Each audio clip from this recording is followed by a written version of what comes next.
premesso che tutti i campioni di Serie B, io ho avuto la fortuna di vincere qualcuno, ma le ultime 8 partite sono determinanti. Cosa voglio dire? Che bisogna arrivare a quel periodo nel migliore stato mentale, nel miglior stato di forma fisica e giocarsi quegli ultimi 2 mesi alla grande. Da lì poi nasce tutto. Chiaro che il Palermo ha perso diverse occasioni, chiaro che il Palermo oggi deve puntare, penso, al miglior piazzamento possibile nei playoff. Essendo difficile, credo che tra Cremonese, Como e Venezia almeno uno delle 3 non c'entri il secondo posto. Insomma. Come si spiega tutte queste difficoltà? Per il Palermo è stato un campionato di alti e bassi, la posizione in classifica rispecchia il valore della rosa secondo lei? Io faccio fatica a capire cosa succede all'Avellino che conduco io. Parlare degli altri è sempre difficile, quindi bisognerebbe capire meglio le dinamiche interne, determinate situazioni. La squadra è sicuramente buona, Corini è un allenatore di esperienza che conosce bene la categoria, però tante volte non si compongono bene delle alchimie che altrimenti sembrano molto più facili da assemblare. E purtroppo in un campionato tostissimo come la B, che è il campionato più imprevedibile del mondo, perché fino all'ultima giornata non si sa chi è davanti e chi è dietro, chi fa i playoff e chi fa i playout. Campionato difficilissimo in ogni partita e quindi molto molto complicato. Vediamo addirittura le difficoltà che sta avendo Iachini, che ha vinto 4 volte questo campionato. Quindi è molto difficile spiegare, io non ho la presunzione di poterlo dire, di poterlo spiegare qui in 2 battute.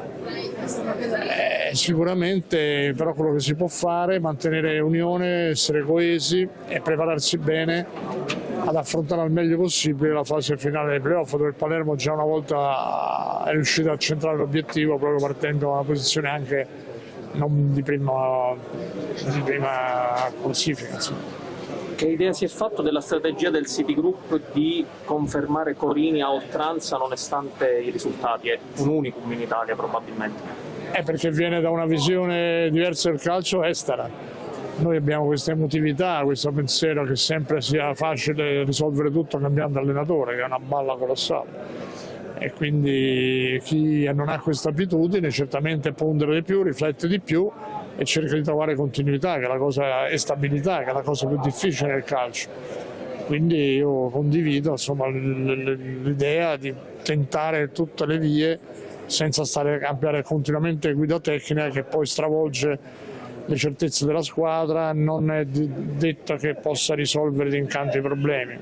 Parliamo un attimo dell'Avellino, perché l'Avellino al terzo posto ha fatto una risalita molto importante. Ecco, come si vivranno le ultime 6 partite e se c'è qualcosa, lei poco fa parlava insomma della tifoseria che è un po' ostica, che vorrebbe dire ai tifosi. Grazie. Noi c'è stato quest'estate un entusiasmo incredibile, è nato da una squadra completamente rivista. Però io sono ora lì da 8 mesi, il campionato l'anno scorso è finito al 14° posto l'Avellino. Abbiamo cambiato tantissimo, avevo 29 contratti, abbiamo risolto questi contratti, abbiamo preso 15 giocatori nuovi. Non è facile assemblare in un unico anno, in un campionato difficile come il Girone C della Lega Pro, una squadra che sia immediatamente competitiva. Abbiamo perso qualche occasione, onestamente. Quello che oggi ci fa male, fa soffrire i giocatori, è la diffidenza della tifoseria che vuole impegno, ma l'impegno non è mai mancato. Sicuramente vorrebbe più risultati, però per fare risultato non vince mai una squadra da sola, l'ho detto sempre, vince l'ambiente unito, vince una stampa non collaborativa, critica, ma nel senso costruttivo. Serve una tifoseria che chiede naturalmente il massimo, però che è pronta a sostenere la squadra fino alla fine. Senza un'unione di questo tipo tutti i traguardi possono essere non centrati. Se ritroviamo coesione, unità, e penso che diremo la nostra, con buone possibilità di arrivare anche a fare qualcosa di importante. Però credo che ci voglia in questo momento per Avellino soprattutto una ritrovata coesione collettiva. Direttore, rimanendo in Serie C, lei ha affrontato il Catania che ha preso 5 gol dall'Avellino. Che idea si è fatto delle difficoltà che ha avuto la squadra etnea? Sì, ne ha prese anche 2 a Catania, adesso, visto che siamo a Palermo. Ma Catania è partita come noi l'Avellino, con grandi aspettative. Sinceramente la scelta iniziale dell'allenatore giovane, che aveva delle idee abbastanza particolari, forse non sono state sostenute nella creazione della squadra. Poi è arrivato Lucarelli, un altro mercato importante.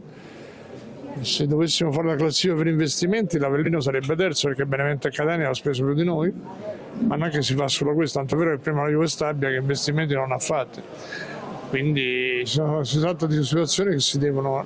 Catania ha sicuramente una grande potenzialità come società e sicuramente correggerà gli errori sull'esperienza di quest'anno. Invece passiamo ai dolori, col Messina invece l'Avellino ha perso di misura.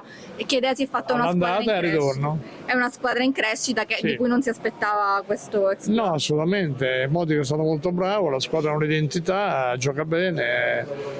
E alcuni giocatori che magari la giornata andata erano altalenanti adesso sono delle certezze, tipo Emmausso, come Zunno, che è arrivato dopo. Ma insomma, una squadra che sta facendo molto bene, ha un'identità di squadra e complimenti a Modica. Secondo lei può arrivare ai playoff il Messina? Beh, anche qui vale il concetto che dicevo prima, le ultime partite sono sicuramente quelle decisive, bisogna vedere chi ci arriva con più serenità, che la testa alla sgombra è importante. E il Messina sicuramente può giocarsela proprio perché non ha, diciamo, un obiettivo precostituito in estate e può arrivare sgombro di testa e fare bene.